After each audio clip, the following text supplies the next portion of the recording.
Hello, everybody, and welcome to the LFC Transfer Room live stream with myself, Kev, Race, and Tom. Thank you guys so much for joining us on this very uneventful Monday, if you want to put that sort of a spin on things. Whoever woke up to the news this morning, obviously seeing Mo Salah's comments, but we'll get into them obviously in this stream as well.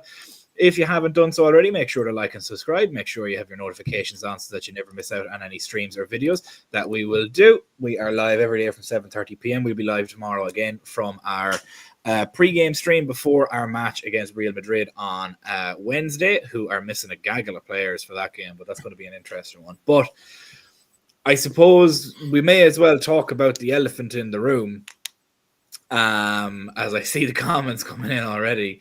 In relation to the comments made by Mo Salah following Liverpool's 3-2 win over Southampton. With regards to his comments, he was speaking to a number of different journalists, including James Pearce, who was the one that kind of broke the news this morning, that no offer has been tabled as of this moment. Talks are currently ongoing, which was confirmed by James Pearce, and that his Anfield sources, whoever they may be at this stage, have indicated that there's been nothing but positive talks, which was then sort of reaffirmed by David Ornstein not too long ago as well on his own channel. Or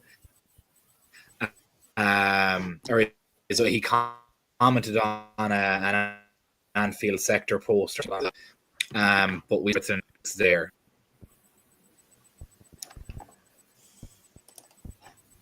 Right, did I lose everybody or what happened there? You're in and out a little bit. No, am I back? In and out a little bit. How am I now? Am I okay now? Yeah. Yeah, in and out. All good now. Perfect. Right, sound. That's grand. Where basically Salah said he's got no offer yet. It's a bit disappointing, and that the club, while they're in talks, David Ornstein said they're in talks. In his own personal opinion, they'll meet in the middle ground and renew. There was an awful lot of mixed opinions that came through the group chat earlier, but as we can see here, Mo must stay. S5's mentioning that FSG remain the most useless owners ever. I don't know about that now, but fair enough. I'd agree with that. And obviously everybody else looking as well. Guys, I might as well just throw it over the panel because we'd a massive amount of mixed opinions when it came to the news that kind of broke this morning in relation to Salah's comments that no offer has been tabled.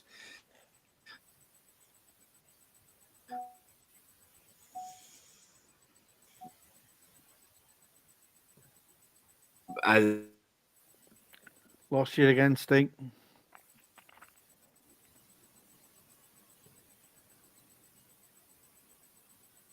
You're back. Am I back again now? My Wi-Fi has gone absolutely shite. Yeah, Wi-Fi is absolutely shite. We do love to see it. But if I drop again, obviously pay no mind to me. I'll throw it over to the panel now so I can shut up at this point. So if I cut out, nobody's going to notice. Race, you're the only one that I haven't heard from today in regards to this news. I've heard Tom has said his opinion in the group chat and Kev has said his, but Race, you haven't said anything into yours, so we don't know what your opinion is of it yet. How did you take the news this morning when you woke up? I know it's only probably like midday, 1 a.m. currently where you are at the moment, so it must be fresh in the mind right now, whereas we've had a chance to stew on it all day. Oh, it's only 12:30 here. Yeah, I'm just getting started. But yeah, it's obviously it's disappointing that that's where these talks are at the moment. I mean, it's an absolute no-brainer that you have to get give Salah some sort of deal, whether it's just a year extension or 1 or 2 or 2 or 3 years. I think I've said in a previous stream, I see it being at least a 2-year deal. Just given how, what would a 1-year deal really be? I mean, that'd be kind of pointless, I feel. Why would you go through all this just to one-up for just one more year? That doesn't seem like a very, especially with where the team is at right now and the success we're having, it wouldn't make much sense to just have a 1-year deal. You'd at least run a couple of years, and I think Salah would, is probably looking for a similar type thing. I'm sure this is just a matter of the club looking out for a player who's going to be getting up there in age, and even though he's not really showing any signs of drop off in production, like still getting the goals and assists and stuff, and so that's not a concern at the moment.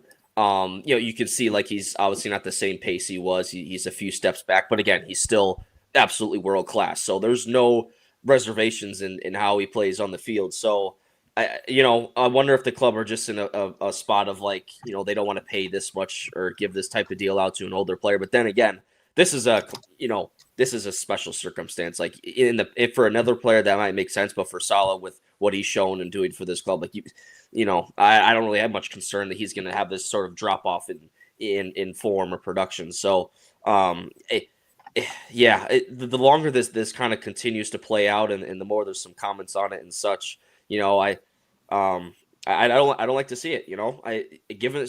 Given how we're playing as well, like it's, man, it'd be a tough loss if you can't, re-sign this guy and he just leaves for a free, or, is just unable to, really finish out his career in Liverpool, right? Like you want to see these players, give everything they can. And then once you start to see that, dip in form, then you can have that conversation. But by no means is this, we should be looking to move on from the player. It's incredibly frustrating given that, of course, we have Trent and Van Dijk in the same situation. And, I think it's tough on the club to have three really important players all up for contracts, and you can't have a single one done this year. And I'm definitely annoyed at just how much this is kind of prolonging. I'm not ready right now to kind of hit the panic alarm or say that it's going to be because all the reports saying how they're still in talks, they're quote good good negotiations, although we don't that can just be some word salads there. I mean, we don't really know how much the negotiations are and all that, so I'm not reading too much into that, but they are still, in talks and stuff. And as I think what you said, Ornstein said, like they're both wanting to come to a agreement, but it's just a matter of whatever numbers, years, and stuff like that. So you just hope that this can be ironed out, sooner rather than later. You want this to be a distraction for what is a great year, and I just don't want to come to something drastic. Specifically talking to Mo here, like this. Something has to get done. I mean, we can't just keep our head, keep it up in the air. So hopefully it's something that can be done soon. Yeah, I don't disagree with you. Like it's a damned if you do and damned if you don't, as Jamie mentioned here. Damned if you do and damned if you don't. Tony Hoare mentioned here. I also don't get this age drop off scenario. If Mo does drop off, Saudi will buy, no gamble at all. But see, the problem is, Tony, nothing's an absolute in this world. And Saudi may turn around and be like, no, we don't want him anymore. An example that I'll give you that I seen, that last tackle that occurred in the Southampton game, if that done Mo's Achilles or if that done his knee, now you're talking about a 33-year-old or a 32-year-old guy who's just had his ACL done, who's a winger that relies on running and now is going to be out for 12 months and possibly that could be his career, and you've just handed him 400 grand a week for the next 3 years. The way the club, in my own opinion, is looking at it is risk mitigation, in that every signing is going to carry risk, and it's having the club exposed to as little of that as possible. Nobody's seen the drop-off that Fabinho would have had. And then all of a sudden, he just forgot how to play football anymore, purely because of the skill that dropped off. Tom, you're on the other side of it in that you feel that at least an offer should have been tabled to him, even if it was sort of a lower balled offer. Like, having sort of sat on it and stewed on it for the day, are you still of the same opinion that it's a bit pathetic and a bit of a disgrace that we haven't even offered anything to him yet? I am, to be fair. I mean, I get that these things, take time. It's obviously it's not just a quick fix. But as I said before, I just think letting not just Mo but obviously Trent and Virgil as well just get to this late stage. I think it's just poor planning from the club, really. I mean, I know things take time. There's a lot of money involved. There's there's all sorts of things involved. But I think especially, because we didn't do any business in the summer, you would have think, well, fair enough. If they get the contract sorted, fair enough. But, obviously he hasn't hurt us yet, but they didn't bring anyone in the summer and they haven't sorted any contracts out. So it just makes you think like it's just not great from from Edwards and from the owners at this point. But there is still time. We just got to hope that they do deliver the business. Salah's obviously put pressure on the club now. He's put the ball in their court. He's basically said, "I want to stay. Look what I'm doing on the pitch. Just giving me money." And I think he's within his right to do that. Oh yeah, we know the age situation, but Mo Salah's he's a one-off. He's a once in a generation player. These players come around once every 10 years maybe. So he's not your standard 32-year-old. You see, every time he takes his top off, you see the condition he's in. He's got 3-4 years left at the top for me. I think arguably he's the best. He's at the best level he's ever been at right now for me. Just think that just his game intelligence, just his all-around game, I just think is at the highest level it's ever been. So I don't see any drop off anytime soon. And even if you get like an 80-90% Mo Salah, it's still better than pretty much anyone else out there. So for me, there's not much risk involved. And as one of the comments said, if it does happen, the unlikely event that he does, fall off a cliff, Saudi will still take him for 70-80 million. So it is one of them. It's just, and it's unnecessary noise on the club as well. Like the Slot's press conference tomorrow, it should be all all positive stuff. Should be we're flying. We got Real Madrid and Man City to come. How good's all this? But that press conference is just going to be full of questions of what's happening with Salah, what's happening with Salah. And this is another reason why the club just needs to get a move on, because it's just unnecessary noise for Slot to deal with and just for the club in general to deal with. So yeah, I do hope they get it done soon, but need to get a move on. Yeah, no, I agree with you. And I'm just having a look through the comments, Kev, before I throw it to your side of it as well. Just like Lee mentioned in here, they should invest in January considering our opportunity to win things. Salah has proven longevity. Everybody has proven longevity until all of a sudden they don't. It is one of them, and Father Time is undefeated. Like, people joke about the fact that somebody tweeted about LeBron is 30, this fuckery won't happen for much longer, and now he's nearly 40. I get that, and I get that can happen, but we'll just see. Having a look through some of the comments, Tony replying to my point of, but the same scenario can happen for where has I seen it here? The same scenario could happen if he spent 100 million on a replacement and 250 grand a week, and the same thing could happen. You're right, but there's a difference between spending that 100 million quid and 250 grand a week on a guy who's 23 and another guy who's 33, where the odds of the guy who's 33 coming back at all are much lower than the guy who's 23 and has 10 more years of playing in him at least. That's where the risk mitigation comes in on it. And just having a look here at some of the other comments. This is why you buy insurance, Red Zabby. That's exactly why you buy insurance. Obviously, we haven't done that because, again, you're trying to buy somebody that comes in and sits behind Mo Salah, and anybody that has the ambition that we'd want isn't going to probably want to do that. But Kev, we've had opinions on both sides of it. I think me and you are of much of a similar opinion on it, that this is just the game. Salah, this is the same song and dance that Salah and his agent done last time, and everybody lost the run of themselves, and then he was signed and everybody was happy. It seems to be the same situation again. It's just the game, realistically, isn't it? Absolutely. And look what's happened. You've got a reactive fan base reacting to what his comments, and they played exactly the way Mo and his agents have thought that they would. Yep. And everyone has brought the opinion on both sides, and rightly so. Do you know what I mean? Because it is a debatable topic. It's on Monday Night Football, of all things, tonight as well. So you've got everyone and every outlet putting their 2 pennies worth in, when really no one really actually knows. If you look at the video, you see Virgil laughing his head off in the background near the end of it. So he knows what he's doing. Exactly. And this is part of the game. There have been discussions. I don't think a reasonable amount has come in from the club, and it's lacking from the club in my point of view, that we haven't been able to table something that is made in slightly interested to or keen to do that.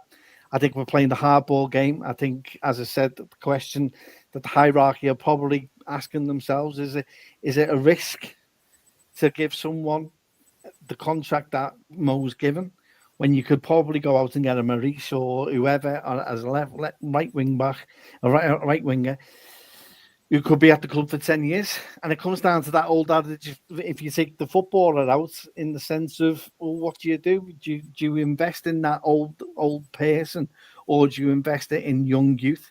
And in any business climate, you'll always have, and especially with the money that's involved, you are going to have those careful negotiations, and and there will be people within the hierarchy who will be thinking that this is too much of a risk because of the age and the impact it will leave the club and the decimate of the income and the revenue lost if he was to get injured. And it's all ifs. It's all ifs. No one knows what's going to happen. It could be absolutely amazing. He signs a 4-year deal, he plays for 3 and goes off somewhere. But the question that the club will be asking Mo is, and this is the question I'll be asking him, where else in the world are you going to, apart from Saudi, that is giving you the competitiveness in Europe and gives you the kind of freedom and the kind of winning mentality that you've got at Liverpool? There's not many who would be able to pay for Mo at this present moment in time. So in that sense, and they'll probably know that he is looking for continuing in Europe, there's not many who'll be able to afford to give him. PSG may come to hand, but they're not competitive in Europe. You may win the league, but it means nothing because it's there. Real Madrid, I don't see how he fits in with them. Barcelona, I don't see how he fits in with them. And the financial issues that you've got at Barcelona, so you'd have to take a huge pay cut to go there. There's a lot of the alternatives aren't as many as what there would have been 3-4 years ago. So I think the club think they're in a good position, and Mo has proved that he's in a better position because of his form, the fact that the fan base is on his side, and we all want him to stay.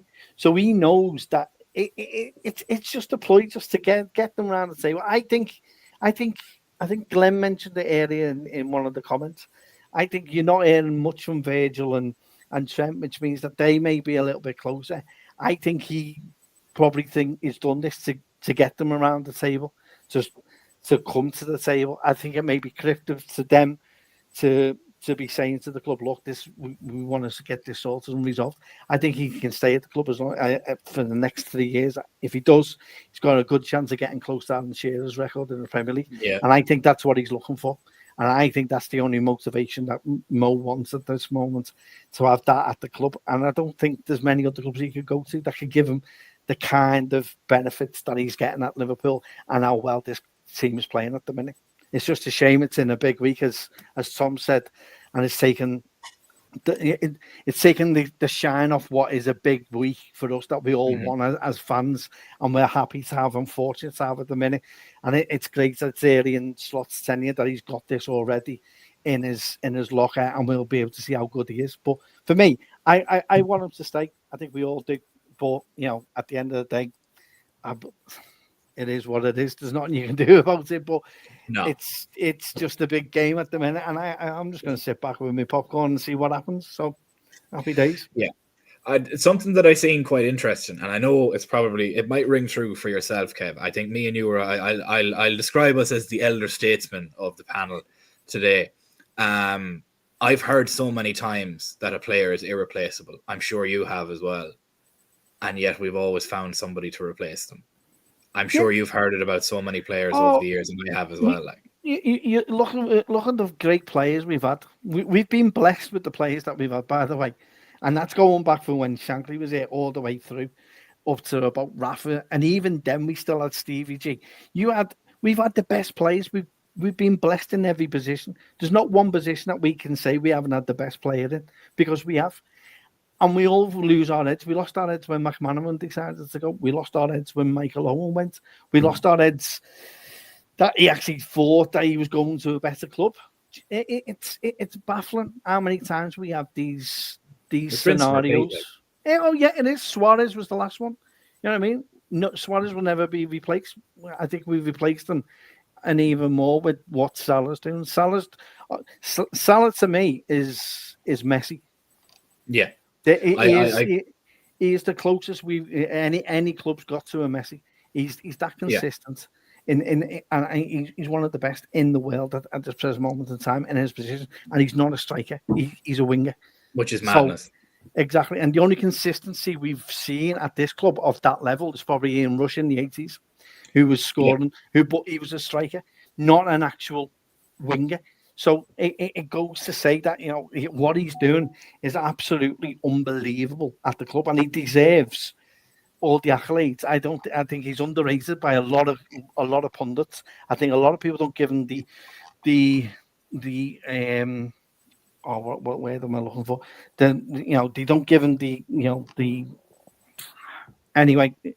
plaudits. Yeah, that's it. They don't give him the plaudits. I'm struggling to get my words out tonight, but that's something that he is, and he will be close to be getting a statue at the club if he stays, because he has been that great at this club. You look what he's done in the community outside of the football. 7% crime rate in Muslim crimes in the city, down since he's been at the club. That shows you the kind of impact he's had, not only on the club but also within the city himself. So, you know, he deserves all the accolades he gets, and, you know, rightly, you know, he's asking for more money. He may be asking for a longer extension. I think there's more parts to it than just I think we think negotiation, we automatically think salary, but it could be the length of the contract, the out of the contract as well. Mm-hmm. So, you know, there's a lot of moving parts to it, and then add in what I've said before, it then makes it a little bit more complex. That, you know, and to be honest, us as fans shouldn't be discussing. To be honest, we should be thinking about more towards the man. You know, is Costas playing at left back on Wednesday night? Do you know what I mean? But then this is what happens now. This is the fan base at the minute. This is what we're more interested in.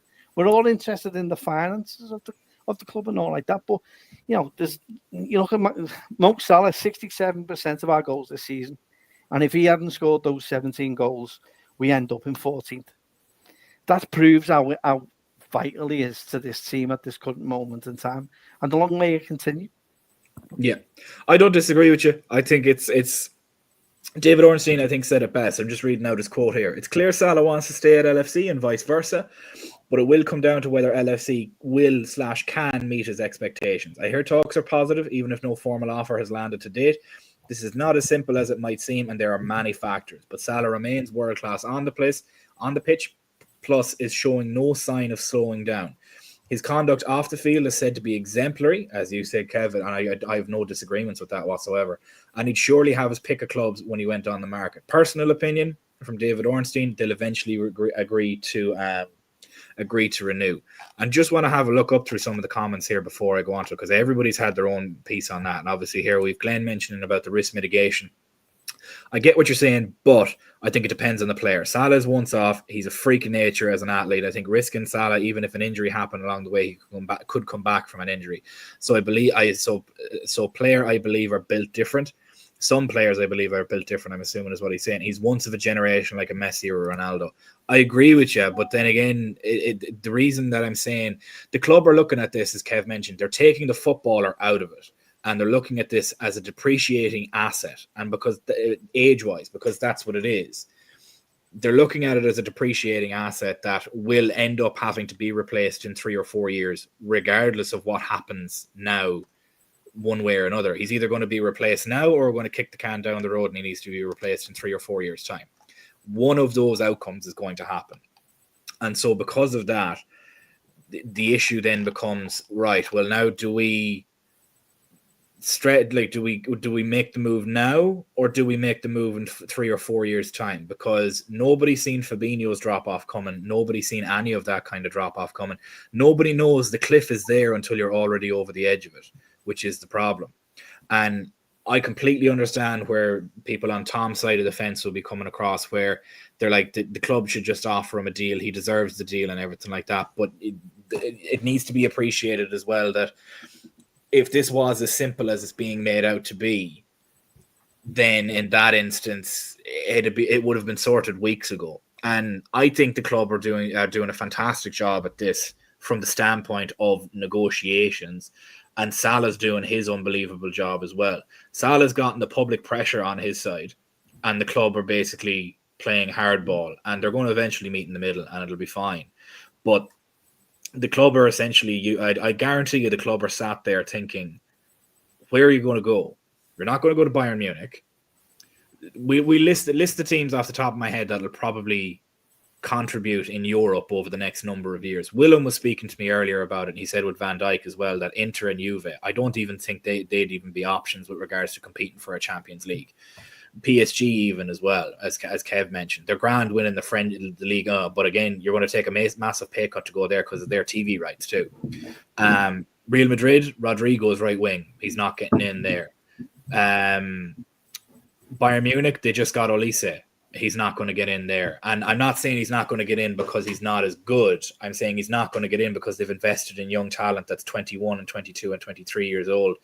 And it seems kind of counterproductive to then go and spend 20 to 30 million a year on somebody to come in and start ahead of them when they already have the young talent there. Barcelona aren't going to go there because they have Yamal.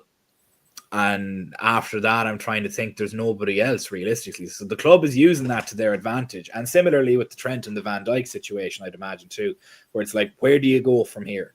Trent obviously has Real Madrid, but we've seen how Real Madrid is playing and we've seen how Trent has been playing the past while. And the system has kind of shown that Trent isn't the big bollocks that he thinks he is. And it's kind of hurt his negotiating stats because he's not shown up with 10 goals and 10 assists like everybody thought he would.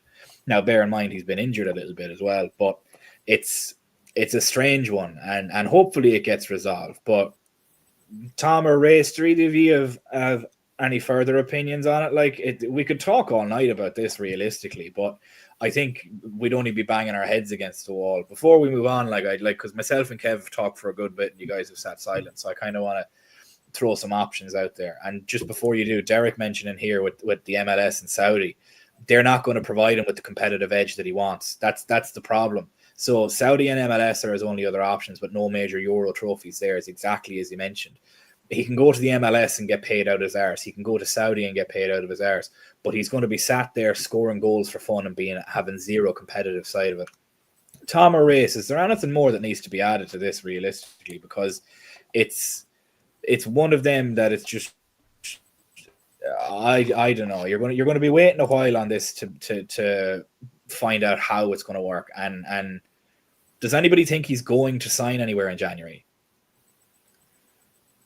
No, I think can see it dragging on longer. The only thing I can add on is that you kind of touched on it already, really. But I think both parties are in quite a strong negotiating kind of position. Obviously, Salah, from his point of view, he's going to say, "Well, try and replace me." You know, I score 30 goals a season. Try and replace me. Whereas, you know, with us, we obviously got looking at the age as well, saying, "Well, you're 33." And so I think both sides have quite strong negotiating power, which is obviously adding to the kind of delay on everything. So yeah, it's gonna. I think I've said all I want to say on it. I think it's going to be just how it plays out. Hope he stays, like we all do. You know, world-class player, once-in-a-generation player. Mm-hmm. And yeah, let's just hope that they can come to a solution one way or another. I think so. It's a mad one, but they won't, because they're, first of all, they're broken. They've Lamine Yamal, so I don't know how they take Tony, to be perfectly honest. It's one of them that I'm like, why? You already have your young talisman there. Why are you going to go and go elsewhere with it? We're going to move on, because we could talk genuinely about Salah's contract and the way that the club is working on it for the next 2 hours if we wanted, but unfortunately we don't have the time for that. Make sure to like and subscribe. Make sure you have your notifications on for all future streams and videos as well, so that you never miss out on any content. We'll be live again tomorrow from 7:30 p.m. UK time. But we'll jump on to a couple of other topics with more news in relation to Omar Marmoush. We have the Egyptian king currently on the team, but we may end up having the Egyptian prince. However, the Frankfurt president or sporting director, I can't remember which one it was. I have it here, actually, the quotation. So, Eintrach Frankfurt sporting director Timmo Hardung, we have no contact with Liverpool regarding Marmoush, no negotiations or communications. I know some people there, but there's nothing at all. There's no discussions with any club for Omar. Is that surprising at all, Kev, that there's no negotiations at all for him, or did you see him as more of possibly a summer target? To be honest, I don't see him as a target myself at all. I don't think any club's going to come out and go, oh, by the way, Liverpool are actually looking at one of our best players and they've offered us this and we're in current negotiations. It's not going to happen. Any club's going to turn around and say no. We were talking, Tom was on with me last week and we were discussing this. I can see sense in bringing him in, but I see him more as a centre forward than a replacement for Salah, which then means then you're looking at Jota or Nunes, it'll probably go, if not both. So, and one for his injury reasons, the other one, we all know the reasons why people don't like Darwin. You know what I mean? We could have another show, another 2 hours talking about that. But for me personally, look, there's no doubt what he's doing at the moment. He's the one who's closest to putting up numbers that we want to see within that forward line. You add someone like that in who's doing it at the current level and is consistent over the last 2 seasons, then that's the type of play that we should be looking at. Will it happen in January? I'd like us to do that. It then puts, it's a bit like what City would do, go out and buy like a Rodri or someone like that in the middle of January. And it just gives you another kidney blow to all your competitors to say, look, we are looking to win this season, and we don't care how many forwards we buy. We are going to go out there and do that. I see it more of a, if we are going to do, it's probably summertime. If any time, if I'm being perfectly honest. But who knows if the next couple of weeks are going to be intriguing till the January window opens, because I think we do need to make some kind of effort of bringing players in, because we are in a great position, and that's the best time to attack on the transfer front than sitting around doing nothing and expecting that the players will get us over the line. We've seen in past years that hasn't happened, and all it takes is for a few injuries to our main players, more so than the likes of an Allison who's been missed in the last couple of weeks and a Jota. We can get away with that. But when you make, if God forbid Mo goes, or who else, Gravenberch, McAllister or Virgil, that's when you need to start looking. And I'd like us to buy a left back, as I mentioned yesterday during the game. You're not a fan of Robbo or Tsimikas? No, I would have never guessed that. No, the problem is that the worrying thing is that the brain cell I thought defensively that Robbo had has kind of dwindled down to half a brain cell when I looked at last night's game. And if you look at the second goal that Southampton score, why is he following Kanate and jumping on his bus to get across and leave the play in the middle? Now, don't get me wrong, there's times where we could have got it. Dom should have done more when it was near the touchline. But then when he comes inside, Robbo, for myself, defensively didn't look great last night. I am actually coming to the agreement that Costa should be starting. I think he gives us a little bit more than what Robbo's giving us at the minute. And to be fair to that, he's done all right since he's come in. The only worry is that if I was Real Madrid, I'd be putting Mbappe against him or putting him on the left-hand side on Wednesday, because that is truly where the weakness is in our team at the minute, is on that left-hand side for me.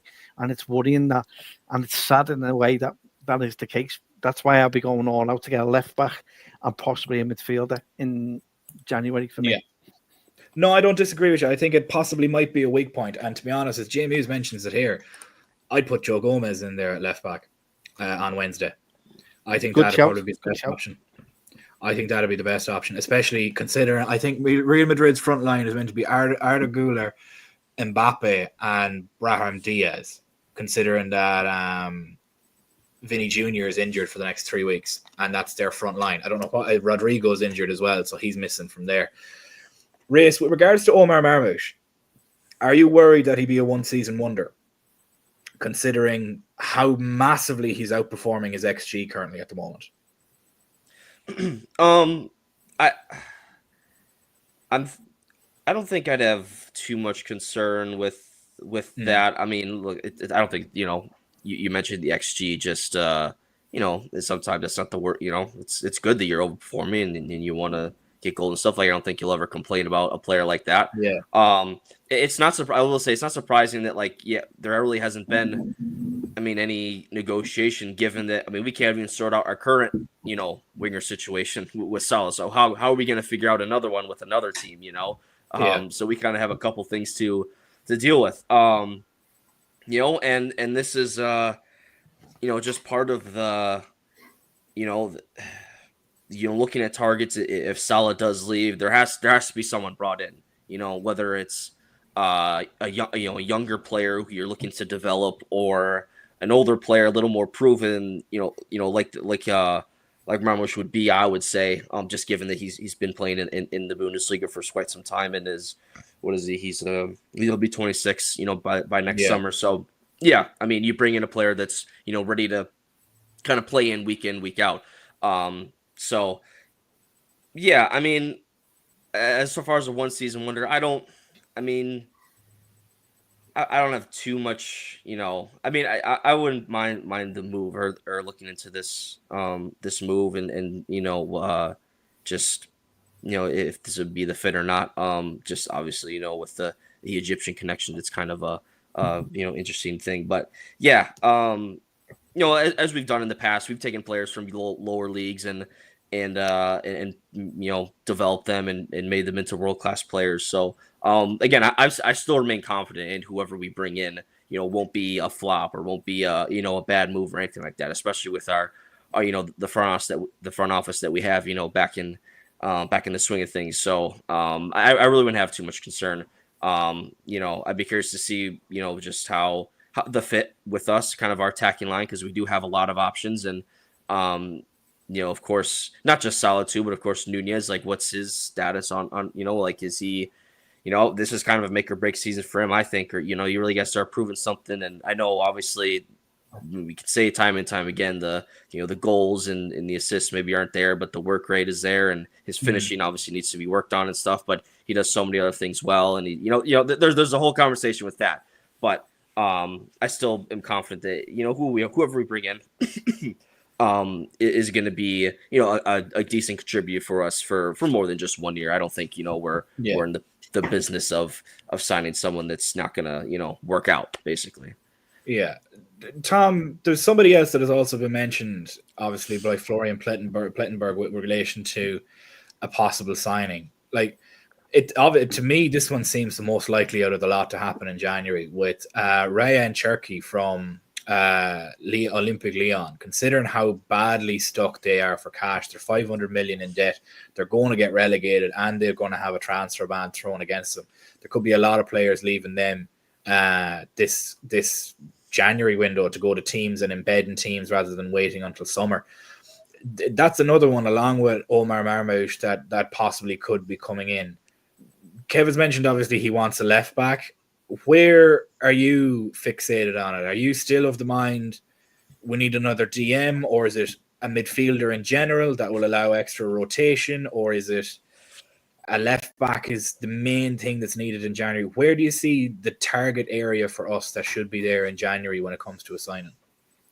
To be honest, I think the squad's in a very, very healthy position. I think the fact that we're saying left back's a priority position just speaks volumes of how good the squad's looking. Because Robbo, I'll admit he's fell off from what he was, but for me, he's still one of the best left backs in the league.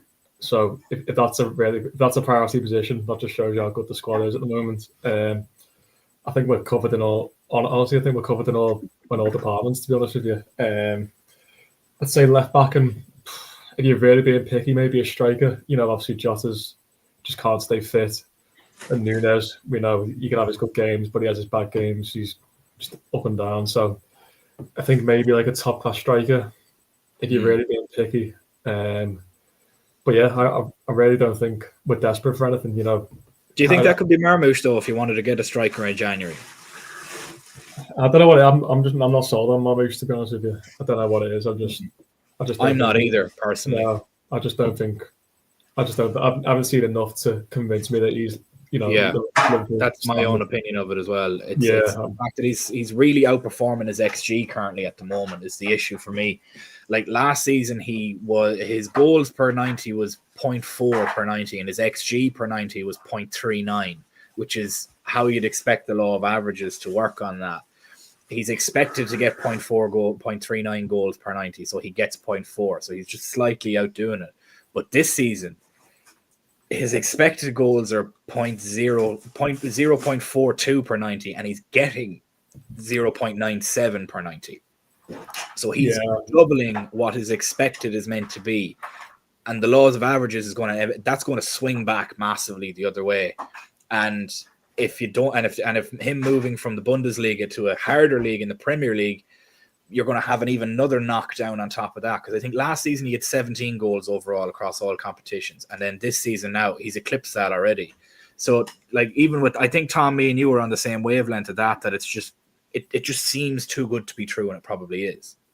Yeah, I'm just not just like so, I'm just not sold on him really. I do take Kara's point. I think Kara said the other day, didn't he? Like, if you can't make that sign just to make the difference, like a Zubamendi, go and do it. Like, you're in such a good position, just go and do it. I don't necessarily agree with Zubamendi now. I mean, I want him in the summer, don't get me wrong, but I just think, things change, don't they? And, Gravenberg's just, everything goes through him. I think our success this season is, I think he's arguably our most important player. I think he's our Rodri this season. I think if you take him out that side, I think we're a different side, more than anyone else, even more than Salah, more than Van Dijk. I think we've missed Gravenberg so much. He went out the team. So Zubamendi wouldn't be one I'd be looking at in January. For me, if you're really gonna, make a difference to that team, it is a number 9. Because, as I said, Jota can't rely on him. Nunes in a different way, you can't rely on him. So I mentioned it last week. Isaac. I don't know. He's not got a perfect injury record, but he's a world-class striker. If he's going for own goal, he's scoring. His goal record's phenomenal. His Premier League proven. Not a great side. I think he's just got a bit of everything. So if you're really going to make a statement sign, I think that'd be one for me. Someone like an Isaac to really elevate us. But apart from that, I really don't see too much need to make any signings in January. I think we got a winning formula there. I'd stick to it, and let's just hope we can carry it through the second half of the season. Yeah, I genuinely think the Cherki one is probably going to be the closest one to it. And Stig mentioning here that his lack of goal involvement is a bit concerning. I haven't seen much.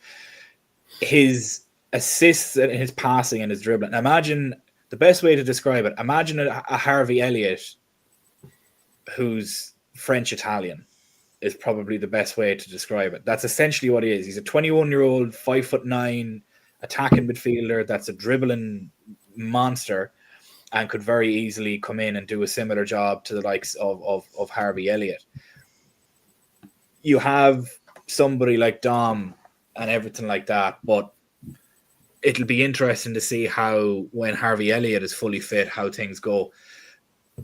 Kev, how do you view our January window and what their targets should be? Obviously, you said you wanted a left back. Personally, I'd love us to get Benfica's Carrera, 6'1". He's basically, in my opinion, I think he's the next Guardiola. That he's just a centre back in a left back's body, or a left back in a centre back's body, and he scores goals for fun, which is ridiculous. He's 4 in his last 5 or 5 in his last 6 for Benfica. Is it left back or nothing for you, or do you feel like we need to touch on any other areas of the pitch? No, there are other areas. I do love your Portuguese fetish that you have. You know what I mean? We've gone from sport and... Have you seen them? They're unreal looking. But me personally, I would like us to... I hear what Tom says and how important Grav is, and I'd like another 6 in there if possible, just for that what Tom says, because if Grav goes out, I don't want McAllister going in that position like he has done in last season, and he can do the job, but I'd rather have someone who's naturally gifted to be there. I'd be happy with that. I'd be happy with some kind of investment in the first 11, and whether that's at squad level or even, I hope it's not another goalkeeper that we've been linked to as well, like the Roman. Oh, Jesus. the last lad we got from Roma was pretty good. Like, you know what I mean? It's great and all that, but I'd rather have someone who's something like a Chiesa. That's the kind of person I would like to go out there. Not who hasn't got the injury record, and Cherki probably is that person. Both footed, hardly anyone without football knowledge will know who he is. And he comes in and he does a job for you, and that's what you want. You want people to come in and add something to this team, because this team could be on the brink of doing something really, really special.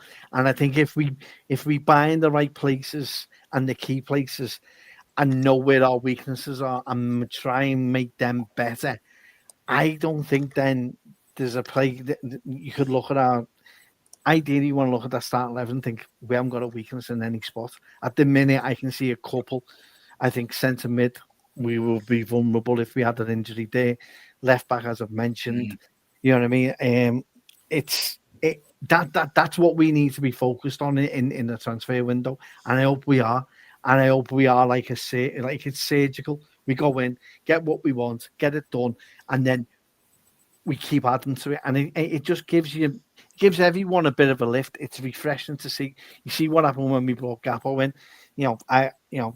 A lot of people didn't want him. I love Gappo, and Cody's great. I think Diaz this season's excelled to the levels I expected from him. It's great to see that we are good. I think out of everyone in the top six, I think we've got the best forward line out of everyone. I don't think there's anyone who's got a better forward line than us. So that doesn't need that much tweaking. Midfield does, because I don't think we've got a midfield that matches Arsenal's starting 11. If they're starting 11, we've got players that can do certain things. That's why I want us to do. I want us to focus on what would make us better in certain positions and get us over that line, because this season could be absolutely amazing if we do that and do it in the right way and get those 3 contracts sorted as well. So get your fingers thing. Yeah, no, I completely agree with you. I'll get John on the blower now after I get off the stream, and we'll have a chat. It's the way that I look at it is, I think signing Cherki helps the 6th position more than it helps the attacking positions, because Jones is kind of an in-betweener, whereas now he could be solely that part of that back 2. So in the 4-2-3-1 that we play, you'd have McAllister, Gravenberch, Jones, Endo, and Morton. There's 5. There's 5 for 2 positions.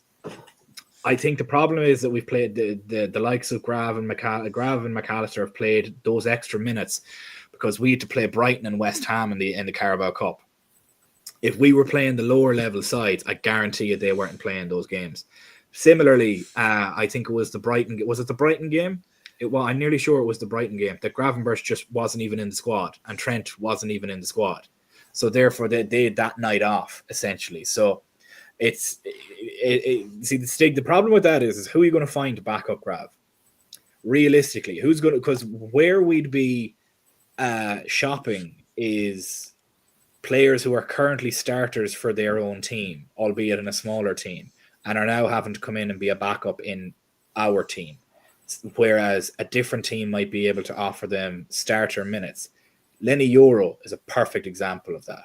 Both us and Real Madrid said, we view you as a project. We can see you being here for the next 10 years. We want to nurture you and develop you. And he's seen Man United flashing their tits at him and said, no, I want that. Good luck. Bye. And now has a broken foot and has yet to play a game of football, and he's gone through a manager already. There's that level of it as well. So it all depends on what happens. I think that, and hilariously, that Benfica left back, Kev, is actually a United product. He used to be a United Academy player and he left United because he wasn't getting minutes. Ironic now, considering that they've been crying out for a left back for the past 3 years. They have a buyback clause in them of about 12.5 million, and Ten Hag was like, yeah, we'll use it if we have to. And I'm kind of like, yeah, that all kind of goes tits up if the player says no. And now the manager's gone and they don't really use a left back. They're using wing backs, and we've seen how that went against Ipswich. But it's an interesting one. Just looking at it here, like I'm trying to see some questions here that have come in from the chat before we end up finishing up. JMU's mentioning here, Race. I'll throw this one to you and Tom as well to finish off, and Kev to us. We'll get everybody involved. Any alarm bells from yesterday's match? Counter-attacking goal, Gravenberch's legs. I'll be honest, I have no worries from yesterday's match. Robbo switching off a little bit defensively, I get that. Realistically, if that's our strongest 11, that doesn't happen because we bet ourselves in that game rather than Southampton getting those goals. That penalty should never have stood. The second goal never happens if Dom just cleans him out of it at the sideline like he should have done. And then now we're sat with 2 goals, 3 goals possibly. Salah, Nunes, there was a particular moment in that. So the Salah miss that got blasted off the post. I swear to God, the swearing that I done at the TV watching Dominic Szoboszlai dribble towards the goal and then veer left away from the goal towards defenders when Nunes was trying to split 2 centre backs in behind him. And I'm just looking at the screen screaming. I'm like, the man is onside for the last 5 seconds and you've not delivered the ball when he has pace to burn. Is it any wonder the fucker gets caught offside so often when you have idiots like that trying to pass the ball? I didn't see anything worrying personally. I think Kelleher was very unlucky with the penalty. He made a fantastic save and just couldn't get the rebound. So it's one of them. Race, did any alarm bells come out for you, or was it much of a similar opinion to mine? Yeah, not too much to concern. I think just the counterattack goal that Southampton had, there could have been multiple ways that could have been prevented. I think it was either it Connor Bradley or Robertson that followed whoever their striker was into the box, and then that left obviously the middle of the penalty box open, and they converted that goal there. So just just being sharp in that regard. I mean, I just think of this is our first game after the international break. Maybe we just weren't as sharp, given that happened, and we go against Southampton, lower side at their ground. I think that was just kind of a mental mistake there. So that's not too much of a concern for me. The Robertson conversation that you guys were having earlier, I agree that it's you want to keep an eye on that. You don't want that to get you don't want that to be such a liability, in the squad, especially out of you expect a lot out of Robertson. If he's not gonna be going forward, going to be excellent and putting balls in, which he always is. Defensively, you make sure you're doing your job and you're not putting a bad foot in and all that. And of course, the penalty, we can debate that all you want, but that's a dangerous thing to position to be in to do that. So it was not good on him to do that. So I don't have too many concerns. The one thing I noticed, and I don't, and correct me if I'm wrong, if over the Klopp years, starting this game right after the international break, you have McAllister and Diaz on the bench. I feel like that's obviously they traveling from South America. It's such a long travel day, and they're playing full 90s midweek and then make their way up to the UK. I don't remember Klopp necessarily giving those South Americans a break too much after those type of games. Yeah, he didn't really do that. And this was still a Sunday game as well, so that extra day of rest in there. And I just think that Slot kind of has that nailed down, like, hey, these guys are way too important for us, and we need to give them a little bit of a break here, even though we have an extra day. And he feels comfortable with, obviously, Gakpo on the left wing, and then Curtis Jones is playing really well, so that's also part of it as well. But that's something I've noticed too. He's definitely more willing to give those guys a break after that extended travel for them. Of course, Nunez were just kind of out of necessity, needed to start up there, so he'll do that. But yeah, it's that's not something that I guess I kind of like to see. The manager kind of thinking ahead a little bit. Not that Klopp wasn't thinking, hey, just That's just how he was, and he was unapologetic about it, and we all loved him for that. But that was just something I noticed. Yeah, it was just kind of one of those games where you wonder too if there's just maybe looking ahead a little bit to Real Madrid at the week, And the thing is, for me, I didn't really feel once we went down 2-1, I still had all the confidence in the world they would come back and win it. Like that's just how I feel about this team, and I think I'm sure that's a similar feeling we all had. It's just that's just such a good thing to have, right? I mean, that was kind of our first. Correct me if I'm wrong again. Like kind of our first come from behind win this year, or in the league, or like I don't remember too many instances this year where we've fallen behind and had to get a couple late goals and stuff like that. Brighton was another one. Okay, well, yeah, it just hasn't been again in the year past with Klopp. Every game we were down, conceding first and all that. It's just been such a good thing, and with Soboslai again, as you mentioned, he's just kind of in a bit just a rough patch. And it's been a little prolonged. Like we're kind of, hey, we need some better performances from you. But it was good to at least see him get a goal, even though it was all of Southampton's fault of playing out from the back. Just a comical way to give up a first goal like that. But nothing too concerning for me. I'm still confident. It's now we can get into the meat and potatoes of this week. Madrid on Wednesday. Man City at the weekend.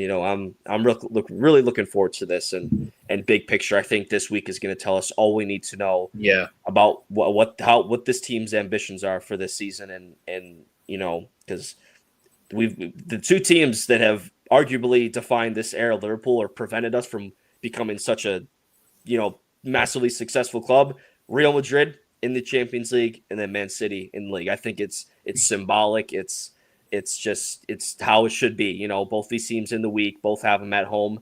I think it's just going to be awesome. If we win both of these games this week, I mean, the hype train is just going to be off the rails. We're just going to be the hype train left with me and Maddie at the start of the season, guys. It was gone after Ipswich, and it's not taking any more passengers on. We're winning everything.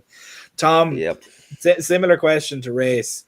With regards to did any alarm bells come from it other than Robbo obviously having a bit of a fart? Personally, for me, I didn't see any. Did you see any at all? No concern for me at all. It's first game off the international break. We always come back and after the first game off the international break. So I was fully expecting a tight game. Obviously, players coming back from South America, wherever, long journey down to Southampton. I didn't expect anything else other than a tough game. I think sometimes them games you're more made up when winning 3-0. I think it says more about the team than if we went down there and won 2-3-0. You think, job done. But I think when you go down, 2-1 down, when you've half an hour to go away from home, and you still find a way to win, that says a lot about you. So for me, I was if anything, I was actually more impressed with us than anything. You're showing that we have that character to come back from behind when the chips are down. When you have, to come back to them, when you have world-class players like Mo Salah, you've always got a chance, even when you're down in games.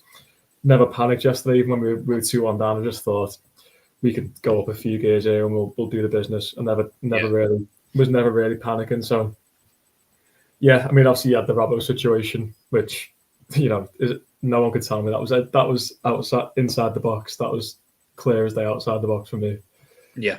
So I wouldn't really blame Robbo too much for that, because for me it was outside the box, and that happens. So no concerns for me. I fully expected a tough game. We got the job done. Just let's move on to a massive week ahead now. Let's hope we can carry on in the same vein. I don't disagree. I didn't see anything myself, as I said.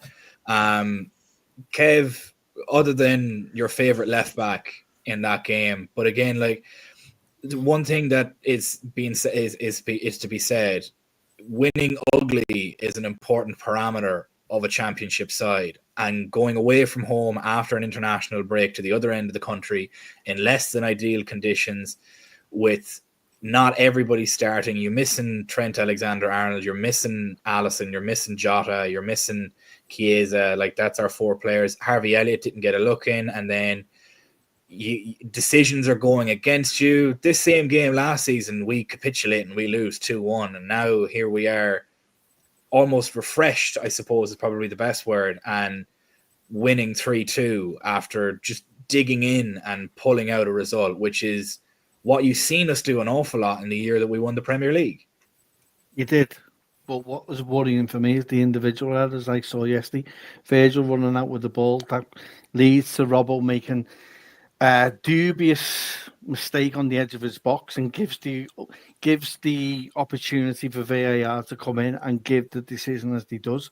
The schoolboy running around for the second goal, where no one's willing to put a tackle in, but we're all following the way the ball's going, and no one taking leadership within that and staying where they are. If Robbo doesn't move over with Canate, he prevents that chance from for happening. I think Kelleher has proved this. The one thing that I take out of this is the fact that Kelleher has come in and has been irreplaceable at the minute, and has posed the question: does he start, and when, and do you wait until he makes an error before you put Alisson in? Because I think he deserves a run of games, because he's come in and he hasn't put a foot wrong. If anything, he's proven how good of a goalkeeper he is. Do you remember the save in the first half or the second half? I can't remember when it was. We were already, I think it was 1-1, or we were 2-1. Yeah. And he made it. Second half, first half, ended the first half, wasn't he? Yeah. And he puts one round the post. Honestly, he's been great. And I'll be honest, I think the back four play better when he's got the ball at his feet. There's more calmness when he's playing than what I see when Alisson's got the ball at his feet. I think there's a hesitation, and we saw that. It saves a Villa. Honestly, he's come in and done a job.